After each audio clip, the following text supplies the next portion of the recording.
Hello, everybody. I'm delighted to be speaking this morning with one of the most exciting young singers that Canada has on its scene today, Jane Archibald, who's having an absolutely amazing career. When I look at the different concert halls she's playing with, the amazing conductors that she's singing with, and the incredible repertoire, it's absolutely thrilling to see someone doing so many interesting things. And not just that, in a full range of full-blown operas and romantic repertoire like Richard Strauss, recitals and oratorio. So welcome, Jane. Thank you for being part of this, and thank you for coming to Music and Beyond. I'm thrilled to be coming to Ottawa to sing. Thank you for having me. Great. And this is your Ottawa debut, is it not? It is, yes. I had to think for a minute. Was there anything back in the mists of time when I was a very young singer? But I don't think so. I believe this is my debut in Ottawa. Wow. Well, I'm thrilled and honored that we're the ones putting you on for your first Ottawa performance. And really, when you see all of the different venues and halls, you wonder, wow, it's so great that she's coming to Ottawa. So thank you for that. And just a reminder, there are two concerts that you can hear Jane in that she's featured. One is a recital, and that's on July 7th in the beautiful, intimate, lovely acoustics of First Baptist Church, air-conditioned, I might add.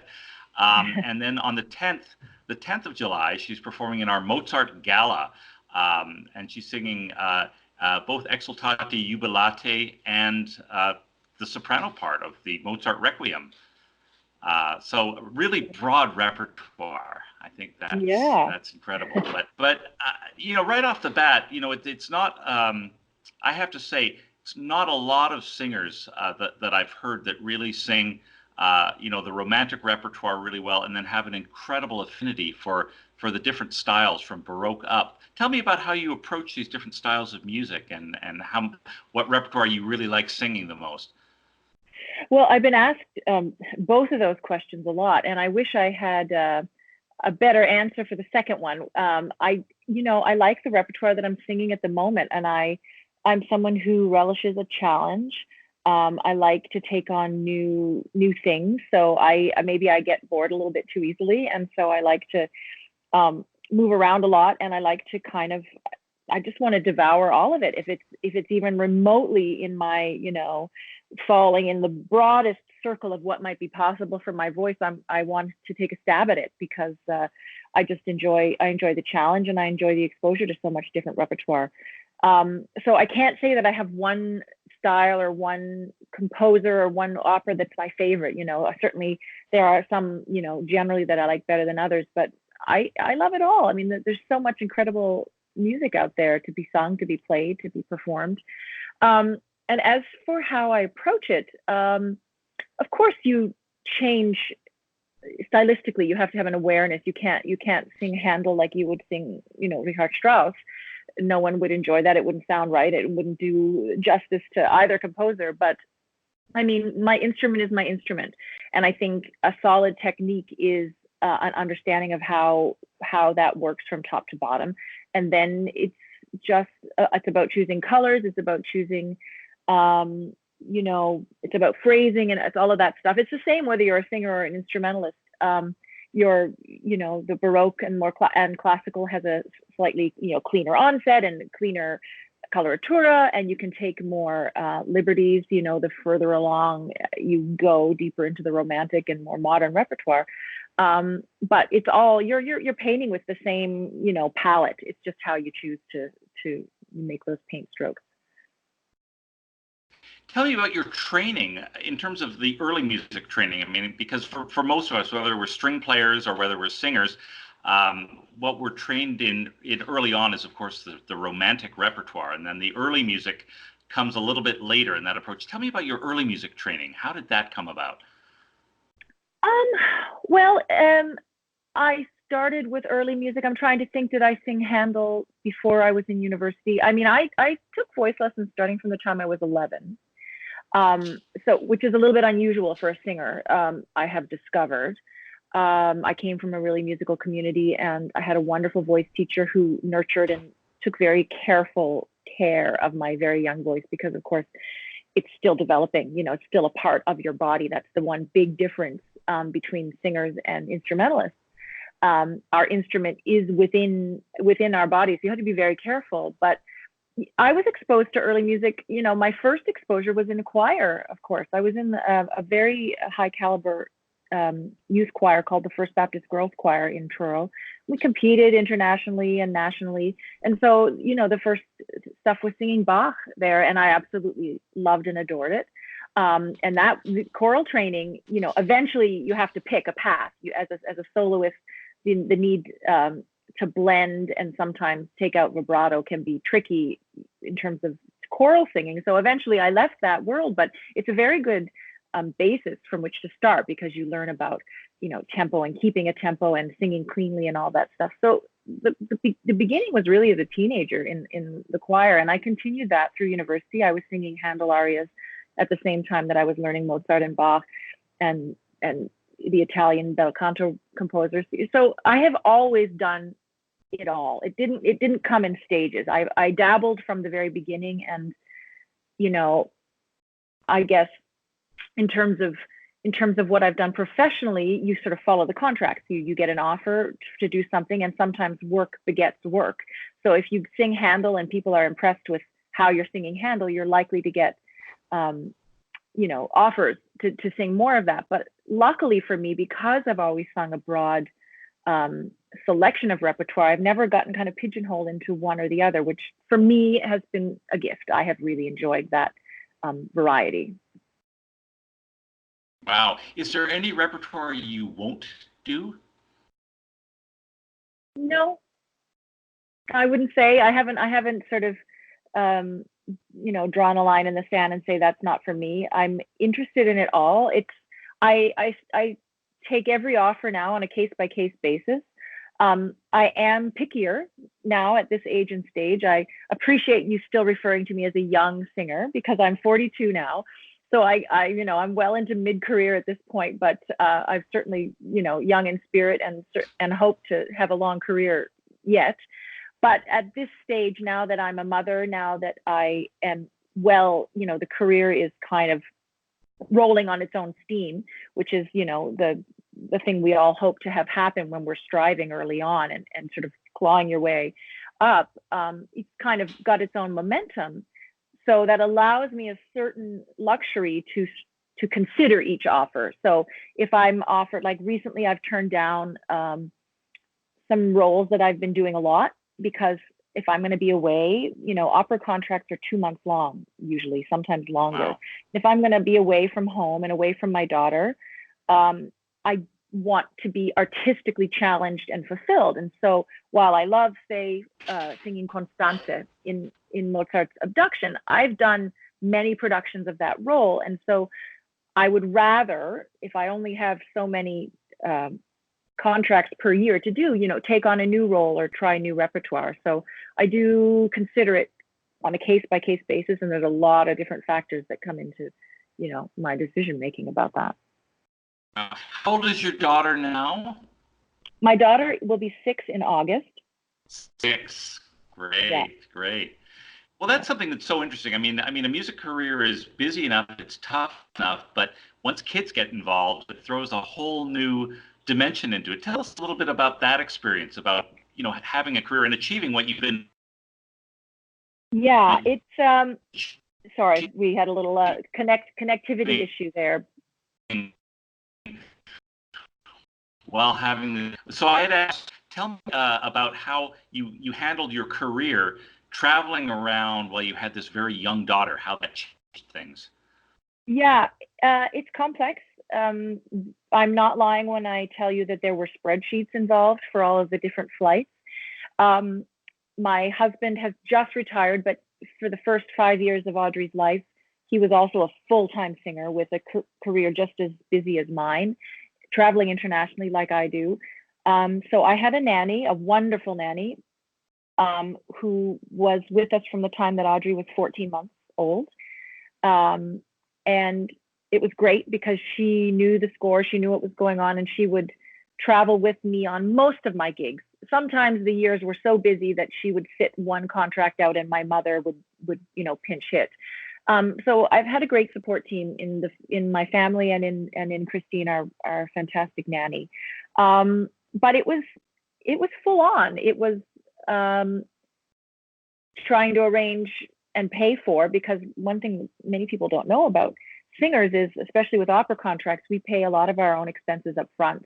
So you're looking for a 3-bedroom apartment in the heart of Paris and paying for flights for everybody. It was an expensive 5 years, but well worth it, because when I would come home at the end of a day rehearsing whatever I was rehearsing, had it gone well or not, whether the colleagues were wonderful or challenging or any of those workplace challenges that we all face, no matter what our job is, I got to come home to my daughter. And that's something that I think a lot of people take for granted. But as a singer who had already spent a good decade on the road, getting used to this solitude of life on the road by myself, it was such a gift to come home to Audrey and Christine and have companionship and have just be grounded on a daily basis in that way.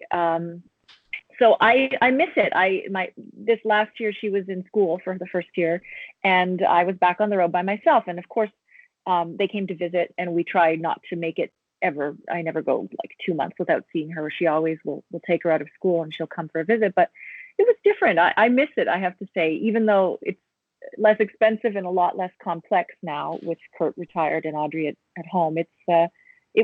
I look back on those years as a very special time. Right. Yeah. Well, very exciting. Just a question here. I've had some women singers that I know tell me that their voice develops or blossoms when they give birth to a child. What did you experience that way? I have to say I didn't notice a big difference. My voice from 15 years ago is different, but I perceive it as having been a very gradual, natural sort of maturation of my instrument, which happens to any singer, regardless of gender or whether they've given birth. So I haven't perceived that. I know that some people do, and I think it's a very personal, physical experience, whether you notice that change or not. I did find it challenging to sing while pregnant. I know a lot of people really enjoyed it. They said it gave them an extra support.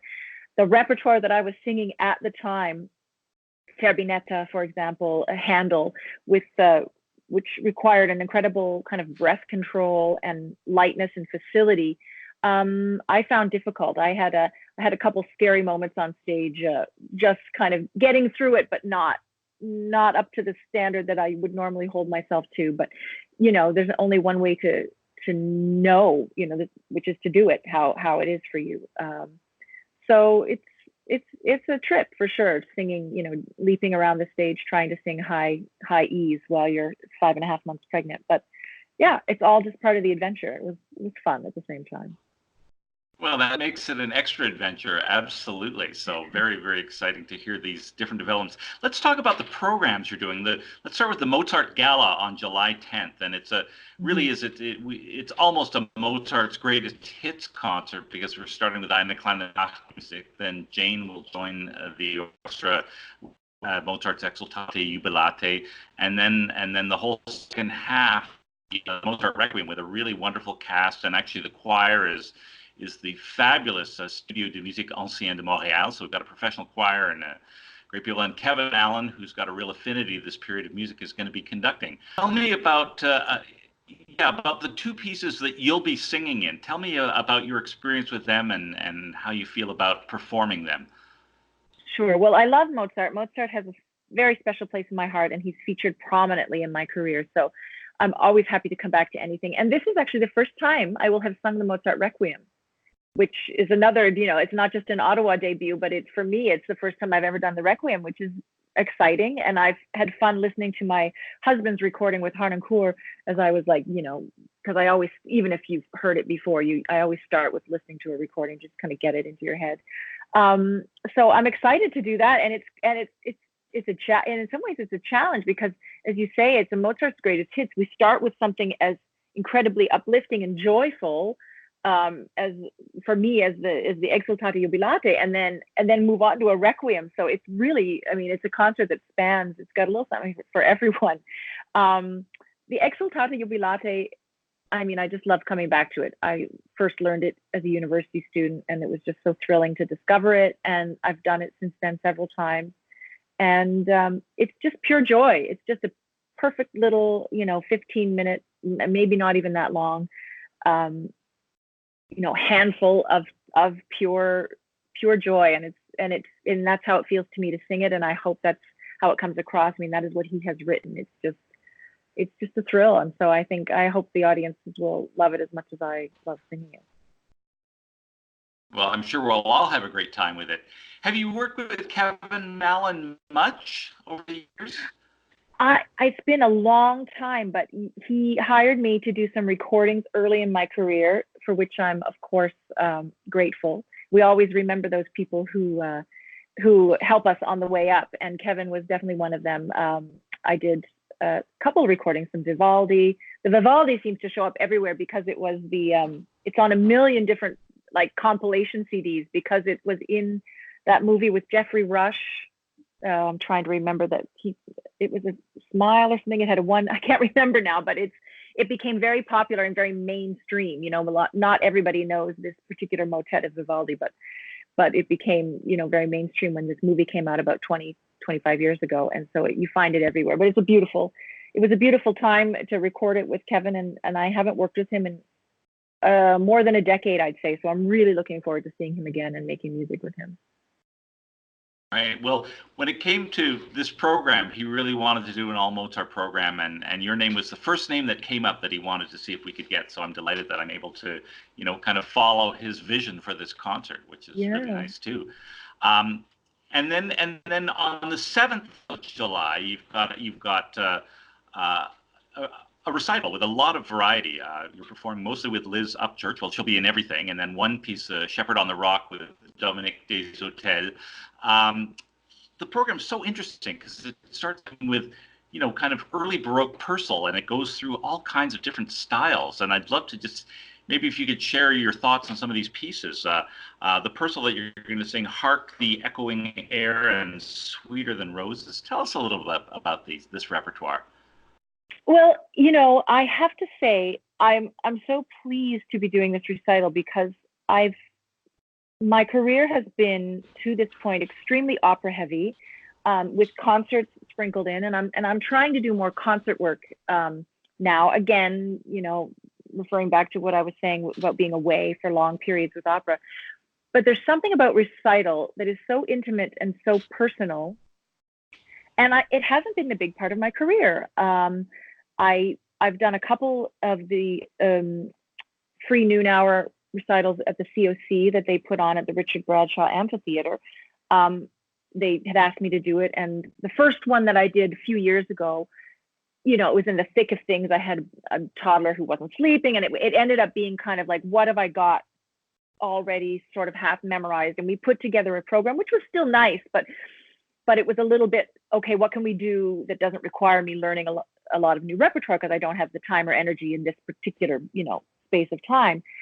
And after we did that recital, I said to Liz, even though I'm pulling these out of the memory bank, it's so pleasurable and so satisfying in a very personal way to do this music. And we have to do more. And she said, yes, we do. We have to let's take time over the next few years. And whenever you have time, we'll just explore, we'll sight read through a bunch of different repertoire and see what suits and see what fits. And I mean, she equally is at home in playing just about anything you throw in front of her. She's an amazing musician, both technically and artistically. So we just explored, and I love singing in English, I have to say. I think it's really important that I think the communicative aspect of being a singer, that added element of language, which, we are the only musicians who have that additional sort of piece of the puzzle, is at our disposal in terms of our expression. And I think it's really important. And, I speak passable French and passable German, but it was amazing to me when I started to sing in those languages after my spoken ability to converse and communicate in those languages improved. I was able to bring so much more musically to my singing of those languages, which I had been doing for many years. We always translated, but when you really understand it at a deeper level, it helps so much. And so I think, that's an explanation for why I enjoy singing in English so much, because it is my mother tongue, and I don't know, whenever I explore or dabble in in songs that are in English, I connect with them in a different way. So it's fairly English heavy for a recital, the program that we're doing. So the Purcell, there's a jazzy improvisational quality that you can allow yourself in Purcell that you can't in Handel.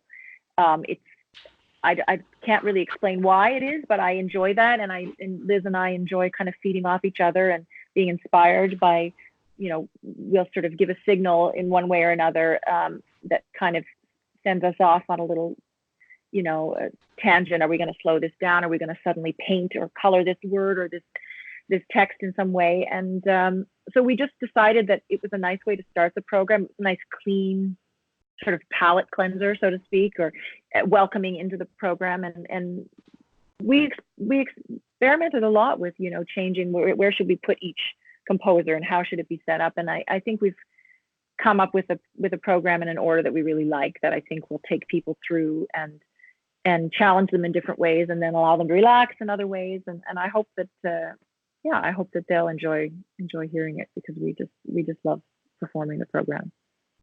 Well, it's nice to hear your enthusiasm about performing with pianist Liz Upchurch, and she really is one of the best, isn't she? I mean, I was rereading her bio, and just seeing all of the incredible things that she does and continues to do. I mean, she's really been so active, and not just that, she spends a lot of time sharing knowledge with other, younger pianists, and making sure that that this body of knowledge is continued. So it's nice to see her in such a broad range of repertoire, which she does very, very naturally. And then we hear Mozart on this concert, and again, very, very nice. I just want to tell everybody, this church that the concert is going to take place in, First Baptist Church, right on the corner of Laurier and Elgin Street, is really quite small. It's beautiful. It's all wood. And so make sure it's early, because I know that there'll be an awful lot of people that will not get into it. So definitely, for all you people watching this, don't wait on this. This is something that you're really going to want to see. And so it'll be a nice prelude to the Mozart Gala, and then Debussy. Moving on to France, do you perform a lot? I did see some engagements in France. Are you performing a lot in France, auprès de Lyon and? Yes, so Lyon, I'll be back in the fall. That will be my third contract in Lyon. I've sung quite a few times in Paris, Toulouse, where else?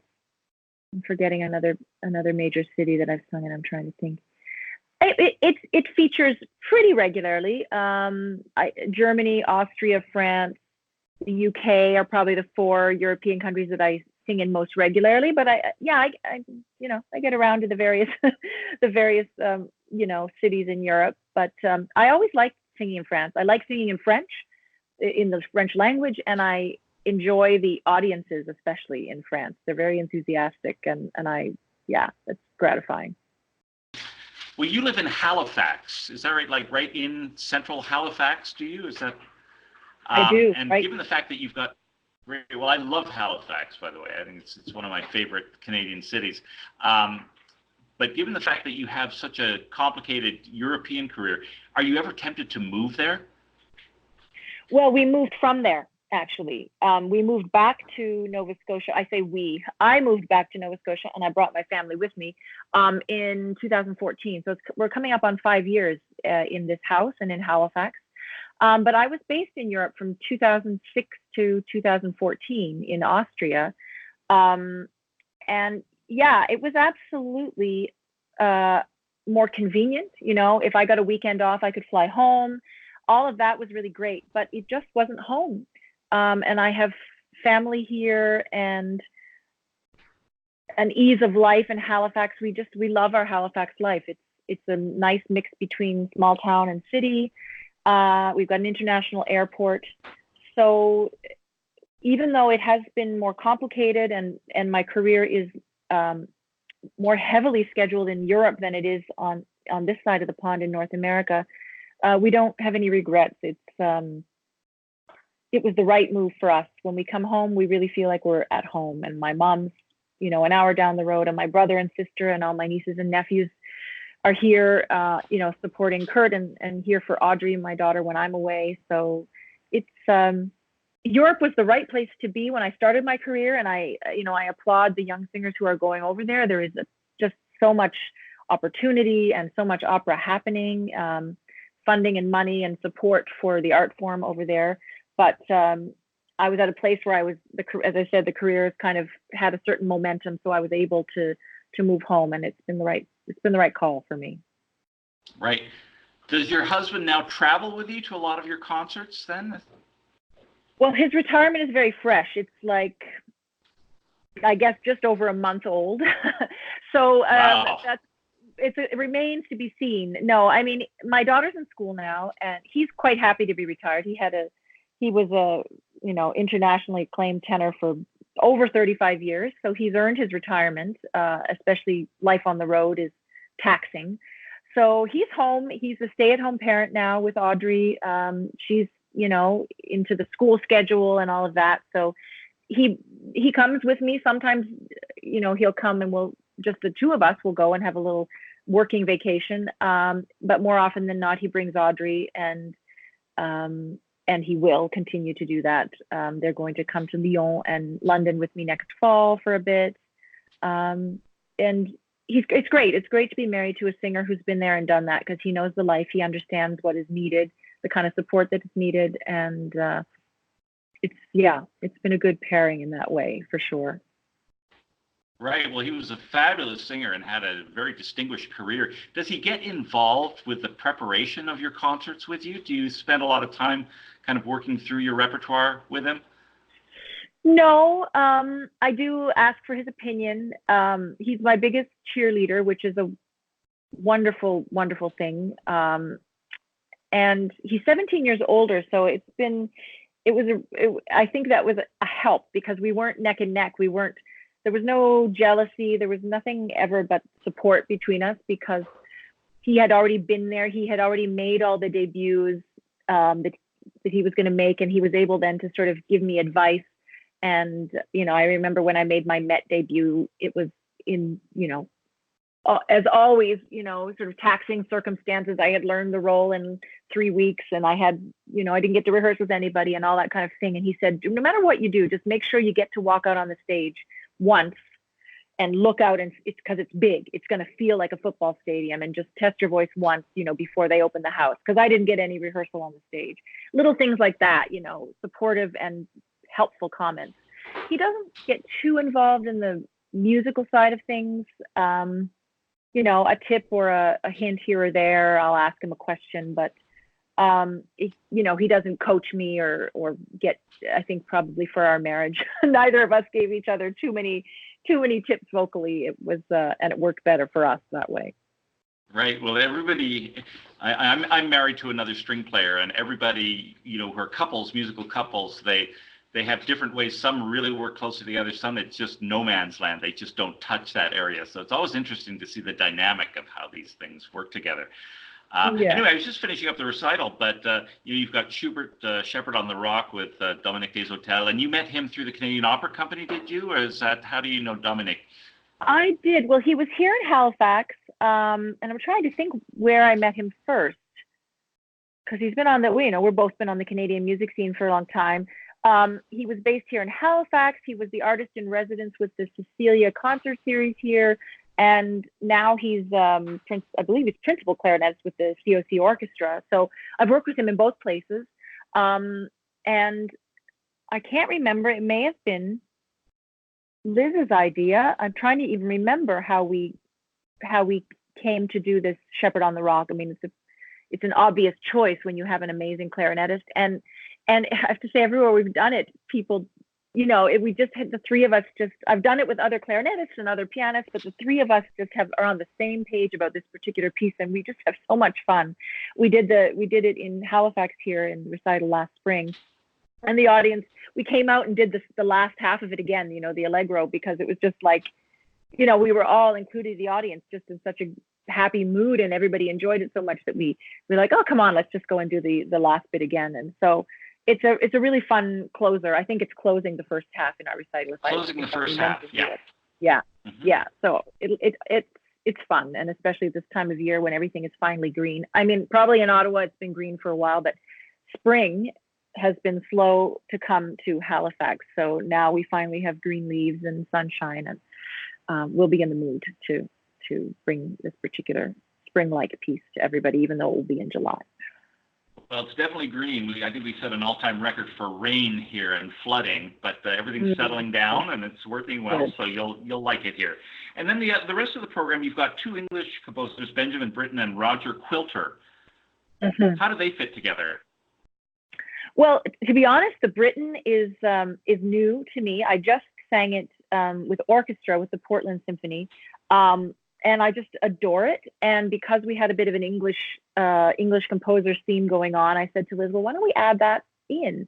Building a recital program, and again, I'm relatively new to this. It's sort of interesting. You have these different sets and you slot different things in depending on the length of the program you've been asked to do, where you're doing it, what's ready. And